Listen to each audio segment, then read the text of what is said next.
سفر زندگی. عالم در مسیر سفر وارد شهر شد. میگوید دیدم بچه های شهر مشغول بازی هستند. با خودم گفتم این بازی بچه ها حکمتی دارد. تا غروب ایستادم.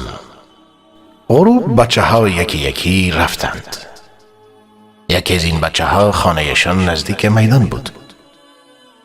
درب خانه را زد. مادر، منم، در را باز کن. مادر صدا زد. باز نمی کنم. چرا مادر؟ چون که هر شب دیر می آیی با لباس های کثیف و پاره که هی باید بشویم و بدوزم. من دیگر خسته شده ام. در را باز کن مادر، شب است. مادر. هرچی این بچه داد زد فایده نکرد. پیش رفتم. در را زدم. مادر، در را باز کنید. من یکی از علما هستم. مادر در را باز کرد. مادر، این بچه را برای چی به خانه را نمیدهی؟ گفت برادر، خسته ام کرده. از بس که هر شب دیر خانه می آید مرا خسته و افسرده کرده. با بچه گفتم با من قول میدی که دیگر شبها دیر نیایی؟ لباست را آلوده نکنی؟ گفت بله. گفتم برو خانه. بچه رفت داخل خانه. صبح که آمدم در کنار میدان منتظر شدم. دیدم درب آن خانه باز شد. بچه دوباره بیرون آمد. چیزی برای مادرش آورد و سپس رفت با دوستانش بازی کند. یادش رفت که دیشب شفاعت شده بود. دوباره تا غروب بازی کرد. تمام روز بازی کرد. حالا دیگر شام شده بود. و دوستش گفت می توانم امشب خانه شما بیایم؟ دوستش گفت نه بابا، پدرم راحت نمی دهد. خودم را هم به زور اجازه می دهد تا داخل خانه شوم.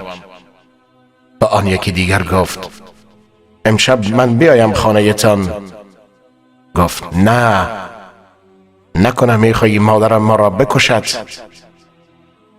هیچ کسی بچه آلوده را خانه اش نبرد. هیچ کسی نمیخواست بچه آلوده را به خانه اش ببرد.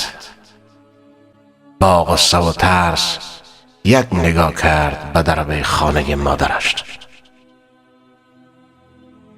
طرف خانه رفت. چی کار کند؟ راهی دیگری ندارد.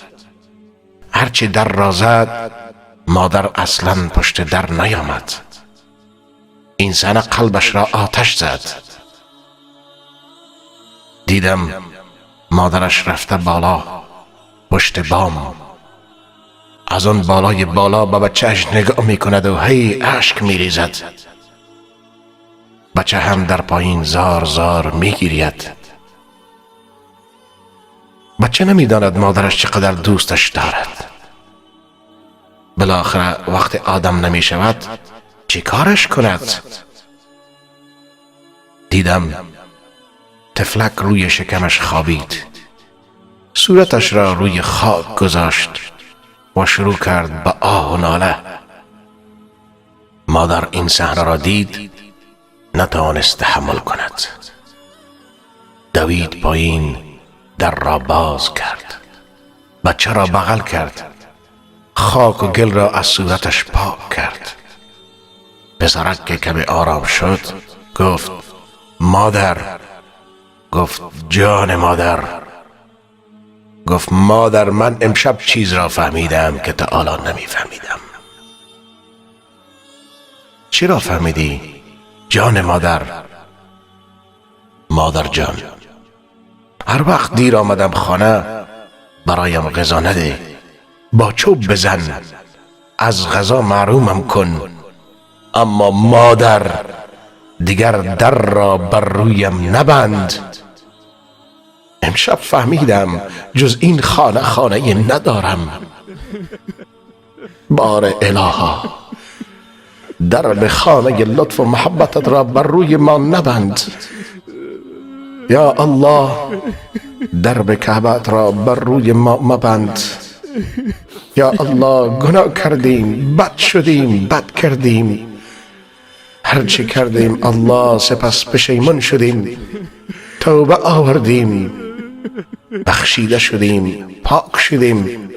دوباره صبح رفتیم به خاک بازی و ساعت تیری و باز آلوده شدیم. بار الها دانستیم خیلی بدستیم. درب کعبه را بستی، درب مدینه را بستی، درب خانه های خودت را بر روی زمین بر روی ما بستی. بار الها پشیمانیم، توبه آوردیم در این ماه مبارک رمضان تا بخشیده شویم. بار الها فهم این را به ما عطا فرما که جز درب خانه تو خانه نداریم. بار الها ما را جز به خودت محتاج دیگران نفرما. مگذار بعد از مرگ این را بفهمیم. بار الها هیچ وقتی درب رحمتت را بر روی ما نبند و ما را محتاج خلق خودت نفرما. آمین ثم آمین برحمتك یا ارحم الراحمین.